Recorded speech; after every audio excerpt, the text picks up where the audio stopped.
একটি 10-12 বছরের ছেলে বাইরে খেলা করছে আর মা রান্নাঘরে রান্না করছে। তো মাঝে মাঝে ফাইভ ফরমাস করছে, মাঝে মাঝে বলছে বাবা এটা ওটা একটু এনে দাও। ছেলেটা খুব রেগে গিয়ে কয়েক সেকেন্ডের মধ্যে একটা সাদা চিরকুট নিয়ে, লিখেছো? বলে হ্যাঁ।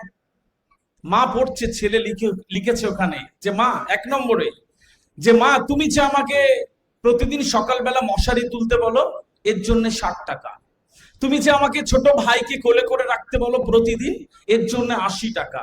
ওই কাকুর দোকান থেকে এটা ওটা আনতে বলো, এর জন্য 40 টাকা। এরকম একটা ফর্দ দিয়ে 350 টাকা একটা ফর্দ দিয়ে বলছে মা দাও।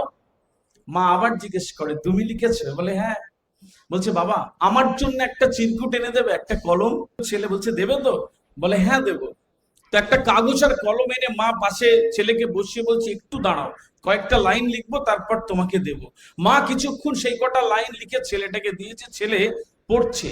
সেখানে মা লিখেছে, 1 নম্বরে লিখেছে যে বাবা, পৃথিবীর সমস্ত যন্ত্রণার কষ্ট সহ্য করে তোমাকে যে 10 মাস পেটে ধরেছিলাম, এটা বিনা পয়সায়।